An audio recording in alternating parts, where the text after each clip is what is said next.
हर हर महादेव। आप सभी का शिव परिवार में स्वागत है। साथियों, समस्याएं सबके सामने खड़ी होती हैं, विघ्न बाधा जीवन में आती जाती रहती है।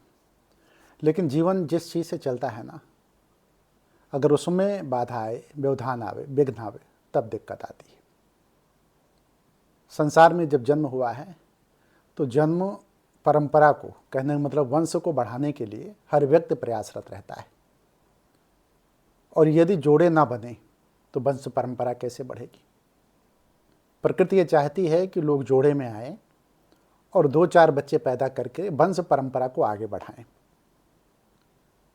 तो जीवन जो है, दुख सुख जो भी आएगा भविष्य में वो देखा जाएगा, लेकिन जोड़ों का होना आवश्यक है। ये प्रकृति भी कहती है और सामान्यतः सामाजिक मान मर्यादाओं में भी अगर देखा जाए तो जोड़े का बनना बहुत जरूरी है। जोड़े का अर्थ वैवाहिक बंधन से है। तो अब सबसे बड़ी समस्या जो है कि आखिर वैवाहिक बंधन में लोग बंधते क्यों नहीं हैं। जैसे लड़की की उम्र जो है 30-32 साल हो जा रही है, लेकिन कोई योग्य वर नहीं मिल रहा है। लड़की काबिल है, जिसको हम कह सकते हैं कि एजुकेटेड या वेल एजुकेटेड, देखने में ठीक है, सुंदर है, सुशील है। तो अगर सुंदर सुशील कन्या के रूप में वो है तो बाधा क्यों आ रही है, विघ्न क्यों आ रहा है, दिक्कतें कहाँ खड़ी हो रही हैं। क्या उस लड़की का प्रारब्ध गड़बड़ है या फिर उसके कर्म वर्तमान के ठीक नहीं है। कुछ तो कारण होगा। तो उन कारणों को अगर हम देखें तो सामान्यतः लोगों को ये नहीं पता चलता कि आखिर वो कौन से कारण हैं जिनकी वजह से बाधा आ रही है, व्यवधान आ रहा है। यहाँ एक बात मैं बताना चाहता हूँ। एक लोगों ने मुझसे पूछा कि क्या मनुष्यों को ये दिक्कत होती है कि देवी देवताओं को भी दिक्कत होती थी। ये प्रश्न था किसी का। तो उस प्रश्न को मैं ले रहा हूँ इस वीडियो में। हमारे पास ज़्यादातर प्रश्न इस समय जो आ रहे हैं वो शादी विवाह को लेकर के आ रहे हैं, इसलिए शादी विवाह पे वीडियो में बना रहा हूँ। प्रश्न उसका था कि क्या देवी देवताओं को भी दिक्कत आती है। तो उन्हीं के प्रश्नों का उत्तर देते हुए मैं कहूँगा, माता पार्वती को भी दिक्कत आई थी, व्यवधान आया था। जब हिमालय राज और मैनावती उनकी माता थी, मतलब हिमालय राज पिता थे पार्वती की और मैनावती माता थी। उनके पास, देखिए पौराणिक कथा का जिक्र मैं कर रहा हूँ, आप ध्यान से इसको सुनिएगा। जब उनके पास जो है नारद मुनि लेकर के जाते हैं विवाह का प्रस्ताव, शिव के विवाह का प्रस्ताव, भोले के विवाह का प्रस्ताव, तो मैनावती पूछती हैं, उनकी माँ पूछती हैं हिमालय राज के सामने कि लड़का क्या करता है, लड़के के माता पिता कौन है, लड़के का वंश क्या है, लड़के का कुल क्या है, गोत्र क्या है। तो नारद मुनि मुस्कुरा देते, ना तो गोत्र बता पाते हैं, ना वंश बता पाते हैं, और ना ही जो है उनके माता पिता का नाम बता पाते, कौन सा कुल है ये भी नहीं बता पाते। तो मैनावती नाराज हो जाती, क्रुद्ध हो जाती, और यहां तक कि नारद को भी बड़ा उल्टा सुल्टा बोलना शुरू कर देती हैं। सामान्यतः, अच्छा आप बताओ कि आपके जीवन में कोई वर पक्ष का व्यक्ति कन्या का हाथ लेने के लिए अगर जाए और उसका कुल वंश कुछ भी अता पता ना हो, माता पिता का भी ना पता हो, तो कौन लड़की अपना हाथ दे देगी। कोई माता अपनी बेटी का हाथ नहीं देगी। तो मैनावती ने भी बड़ी नाराजगी व्यक्त की और हिमालय राज के सामने ही उनको बड़ा अपशब्दों का प्रयोग किया नारद मुनि को के लिए। लेकिन दूसरी तरफ पार्वती की इच्छा थी कि मेरी शादी अगर हो तो भोले से ही हो। तो उसके लिए वो तप कर रही थी, विभिन्न मंत्रों का जाप करती थी, ईश्वर से प्रार्थना करती थी, और उनकी तपस्या इतनी बड़ी थी कि उस तपस्या के बल पर पार्वती की शादी जो है भगवान भोलेनाथ से होती है। बाधा कितनी आई, स्वयं उनके माता पिता ने बाधा डाली कि शादी नहीं होना है, भोले से शादी नहीं होना है। और उसके अलावा जो है अगर देखा जाए तो तमाम अन्य विघ्न बाधाएं आई। जैसे उस समय तारकासुर एक राक्षस था, उसने न जाने कितनी अड़चनें डाली कि पार्वती का विवाह भोले से ना हो। लेकिन पार्वती की तपस्या के आगे सारी बाधाएं खत्म हो गई और भगवान भोलेनाथ का विवाह उनके साथ हुआ। कुछ लोगों का प्रश्न ये भी होता है कि प्रारब्ध में जिसके साथ जिसकी शादी तय है तो बाधाएं क्यों आती हैं, और बाधाएं जब आती हैं तो फिर शादी क्यों हो जाती, बाधाएं खत्म होकर के। तो देखिए यही नहीं हुआ, जब भोले की बारात जा रही थी तो उस समय भी व्यवधान आया, पार्वती की शादी तब भी रुकने वाली थी। मतलब कहते नहीं कि अभी तमाम शादियां ऐसी हैं कि लोग लड़के वाले जाते हैं देखने के लिए और लड़कियों को देखते हैं, पसंद करते हैं, हाँ हाँ करके चले आते हैं और कुछ दिन बाद संदेश देते हैं कि भाई विवाह हम नहीं करेंगे। तमाम लड़कियों के साथ ऐसी भी स्थिति आई है। तो यहाँ तो उल्टा हुआ, यहाँ लड़की ने कहा, मतलब बाधा इतनी आई कि माता पिता लड़की मतलब माता पार्वती के माता पिता ने, मैनावती ने शादी करने से ही इनकार कर दिया। उस समय जब बारात जाती है, दरवाजे पर बारात पहुंचते, उस समय की बात मैं बता रहा हूँ। उसमें नाग नर किन्नर सुरासुर निश्चरी जितने भी निशाचर थे, गंधर्व, सारे लोग जो है जितने थे वो जो है वहाँ पे पहुँचते हैं और वहाँ देखते हैं कि ये तो लूले लंगड़ों अपाहिजों की फौज है पूरी। यहाँ पर हर तरीके के लोग हैं, सज्जन हैं, दुर्जन हैं, सुर हैं, असुर हैं, किन्नर हैं, नाग हैं, जितने भी सुर असुर सब हैं। तो उस फौज को देख, और स्वयं भगवान भोलेनाथ भस्म लगाए हुए हैं, तमाम विकृतियाँ उसमें झलकती हुई नजर आई जब, तो उन्होंने कहा ऐसे शादी तो नहीं होगी। फिर उस बारात वापस आने की बात आई। बाद में देवताओं के अनुनय विनय के बाद, चूंकि मैनावती ने कहा कि जिस तरीके से दूल्हा होता है उसी तरीके से सजाया जाए, तो खैर भगवान भोलेनाथ की शादी होती है, दूल्हा अच्छे से बनते हैं, उनको सजाया जाता है, संवारा जाता है और दूल्हे की शक्ल दी जाती है और दूल्हे की शक्ल के बाद माता पार्वती की शादी होती है।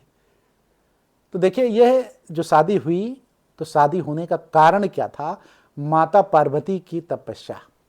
इतनी लंबी कहानी बताने का सिर्फ अर्थ यह था। देवताओं ने साथ दिया, वो ठीक है, नरकासुर ने विरोध किया, तारकासुर ने विरोध किया, ये भी सही है, लेकिन इसके बावजूद भी सबसे मूल चीज जो थी वो सिर्फ और सिर्फ माता पार्वती की साधना थी, माता पार्वती की तपस्या थी। तो चाहे वो लड़का हो चाहे लड़की हो, शादी विवाह नहीं हो रहा है तो उसको तप करना पड़ेगा, मंत्रोच्चारण करना पड़ेगा, साधना करनी पड़ेगी। हमारी इतनी कहानी का अर्थ सिर्फ इतना था। और इस वीडियो में मैं बताने जा रहा हूं कि जिनकी शादियां नहीं हो रही हैं, जिनको दिक्कतें हैं, उनको क्या करना चाहिए, वो कौन से उपाय हैं जिन उपायों के द्वारा अपने को वैवाहिक बंधन में बांधा जा सकता है। और मुझे लगता है कि ये उपाय जब मैंने लोगों को बताया तो प्रतिफल जो है अच्छा मिला। लोगों ने मुझे बताया कि जो उपाय आपके द्वारा बताया गया था उसका परिणाम मुझे मिला है। उन्हीं उपाय को मैं आपके सामने रखने जा रहा हूं। तो उसका कुछ हिस्सा मैं पहले रख रहा हूं, यदि समझ में ना आए तो मुझसे फिर पूछ लीजिएगा। देखिए, यदि आपका मूलांक 3 है, मूलांक का अर्थ हुआ, जैसे अगर आप मूलांक ना समझ पाएं तो उसका भी एक उपाय मैं बता दूं। होता क्या है कि कुछ लोग मूलांक, भाग्यांक, नामांक ये नहीं जानते, तो वो यूट्यूब पे सर्च करने लगते हैं या विभिन्न स्रोतों से सर्च करने लगते हैं कि मूलांक, भाग्यांक, नामांक क्या है, एलुसो ग्रिड क्या है, तो अध्ययन करने लगते हैं। लेकिन अध्ययन से तो सब कुछ होता नहीं, काफ़ी अभ्यास के बाद ये सब पता चलता है। तो मूलांक का जिनको ना पता हो उनको मैं बता दूं, जो लोग 3 तारीख को, 12 तारीख को, 21 तारीख को, 30 तारीख को पैदा हुए हों, वो लोग इस मंत्र का जाप करें, ओम ग्राम ग्रीम ग्रोम सह गुरुवे नमः। ठीक है, अगर वो लगातार सुबह या शाम इस मंत्र का, चाहे सुबह या शाम, सच्चे मन से इस मंत्र का जाप करते हैं, और कुछ उपाय और भी हैं, तो निश्चित तौर पे उनको सफलता प्राप्त होगी, वो वैवाहिक बंधन में बन जाएंगे, चाहे स्त्री हो, चाहे लड़की हो, चाहे लड़का हो। ठीक है, अब उसी जगह पे यदि मूलांक 1 है और मूलांक 2 है, अब फिर मूलांक फंस रहा है यहाँ पे, तो मैं किन तारीखों जो पैदा हुए हैं, मतलब वो कौन सी तारीख है जिनमें लोग पैदा हुए हैं, उसका जिक्र मैं कर देता हूँ। मूलांक 1 का अर्थ होता है कि जो लोग 1 तारीख को, 10 तारीख को, 19 तारीख को, 28 तारीख को पैदा हुए। और मूलांक 2 का मतलब हुआ 2 तारीख, 11 तारीख, 20 तारीख और 29 तारीख को। तो टोटल अगर मिला के देखा जाए तो 1, 10, 19, 28, 2, 11, 20, 29 तारीख को जो लोग पैदा हुए हैं वो ओम नमः मनोभिलाषितम वरम देहि वरम ह्लीम ओम गौरा पार्वती देव्यै नमः, इस मंत्र का जाप करेंगे, चाहे सुबह चाहे शाम। अब आ जाइए जो है, जिन लोगों का मूलांक 4 है, 7 है, 8 है, 4 मूलांक वाले 4, 13, 22, 31 तारीख को जो लोग पैदा हुए हैं, 7 मूलांक वाले 7, 16 और 25 तारीख को जो लोग पैदा हुए हैं, 8 मूलांक वाले 8, 17 और 26 तारीख को पैदा हुए हैं, जो कहने का मतलब जो लोग 4, 13, 22, 31 रहेगा, 21 नहीं, 4, 13, 22, 31 मतलब 31, 7, 16, 25, 8, 17, 26 तारीख को पैदा हुए हैं, वो लोग जो है इस मंत्र का जाप करेंगे। ओम सम शंकराय सकल जन्मार्जित पापम विध्वंसनाय पुरुषार्थ चतुष्टय लाभाय चा पतिम में देहि कुरु कुरु स्वाहा। इस मंत्र का जाप अगर वो करते हैं तो निश्चित तौर पे उनको लाभ प्राप्त होगा, इसमें भी कोई संशय नहीं है। अब देख लीजिए, जो लोग जिनका मूलांक 6 है, कहने का मतलब 6, 15 और 24 तारीख को जो लोग पैदा हुए हैं, उनको ओम पार्वती पतये नमः, बहुत छोटा सा मंत्र है, इसका 108 बार जाप करना है। जितने भी मंत्र मैंने बताए हैं उनका 108 बार जप करना है। अगर वो 108 बार जप करते हैं, लेकिन ये देखिए, आस्था श्रद्धा विश्वास, सबसे पहले श्रद्धा, उसके बाद आस्था, श्रद्धा होगी तभी आस्था होगी, उसके बाद विश्वास, ये 3 चीज़ों का होना जरूरी है। तो आस्था श्रद्धा विश्वास का होना जरूरी है। यदि ऐसा नहीं है तो बेमन से किया गया मंत्र कोई भी सफल नहीं होगा। कुछ लोगों के मंत्र सफल होते हैं, कुछ लोगों के असफल। उसका कारण ये है कि जो जिस नियत से मंत्र का जाप करता है उसी के अनुसार उसका परिणाम उसको प्राप्त होता है। तो प्रश्न मंत्र का नहीं रह जाता, प्रश्न आपकी नियत का रह जाता है, आपके विश्वास का रह जाता है, आपकी श्रद्धा का रह जाता है, आपकी आस्था का रह जाता है। राइट? बात तो करीब करीब यहाँ आप समझ गए होंगे। अब थोड़ा मैं आगे बढ़ता हूँ। देखिए, जिन लोगों का मूलांक 5 है और जिन लोगों का मूलांक 9 है, तो 5 मूलांक का अर्थ हुआ कि वह लोग जो 5, 14 और 23 तारीख को पैदा हुए हैं, और मूलांक 9 का मतलब 9, 18, 27 तारीख को जो पैदा हुए, दोनों को मिला दिया जाए तो 5, 14, 23, 9, 18, 27 को जो लोग पैदा हुए हैं, वो लोग अगर ओम देवेंद्राण नमस्तुभ्यम देवेंद्र प्रिय भामनी विवाहम, फिर से इसको मैं पढ़ दूंगा क्योंकि भ्रम भ्रांति ना आवे, शब्द अगर इधर उधर होते हैं तो उसका भी मंत्र पे बड़ा असर पड़ता है, तो इसलिए मैं फिर से इस मंत्र को पढ़ दे रहा हूँ। ओम देवेंद्राणि नमस्तुभ्यम देवेंद्र प्रिय भामनी विवाहम भाग्यमारोग्यम शीघ्रम च देहि में। ठीक है, पुरुषार्थ चतुष्टय लाभाय च पतिम में देहि कुरु कुरु स्वाहा।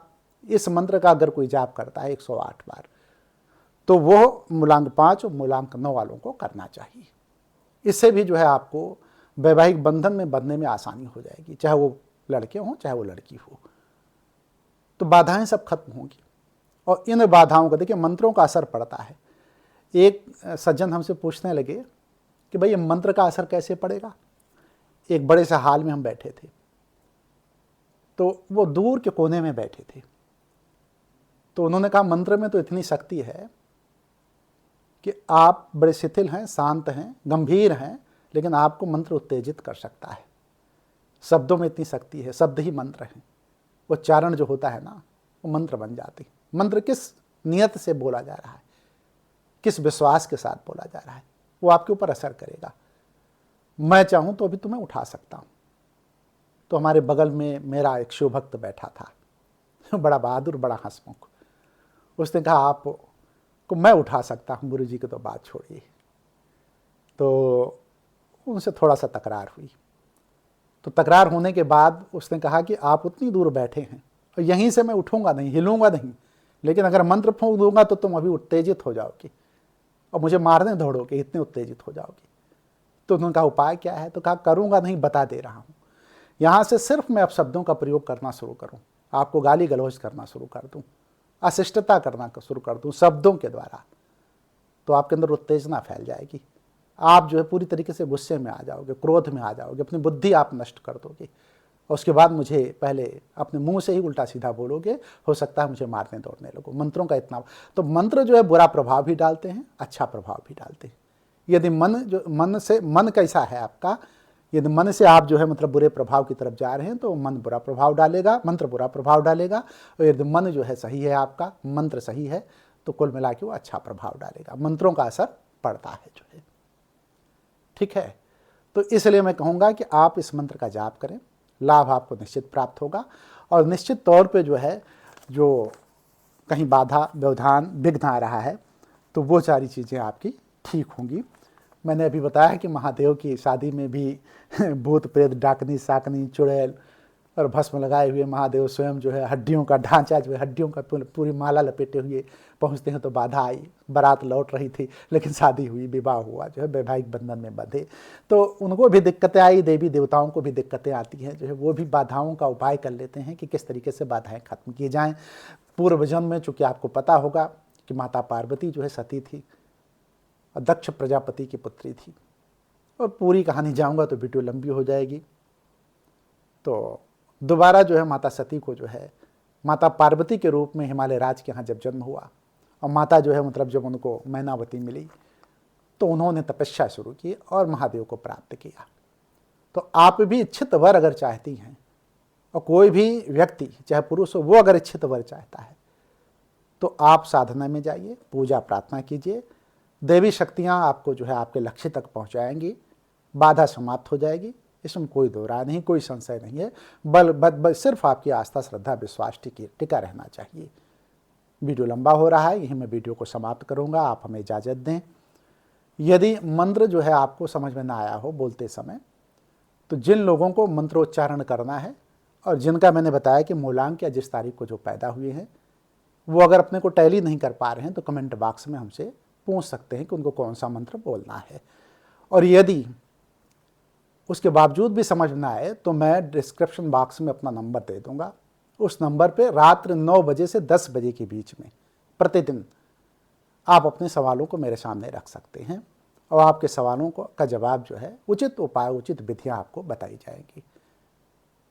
कमेंट बॉक्स में आप अपना प्रश्न रखें।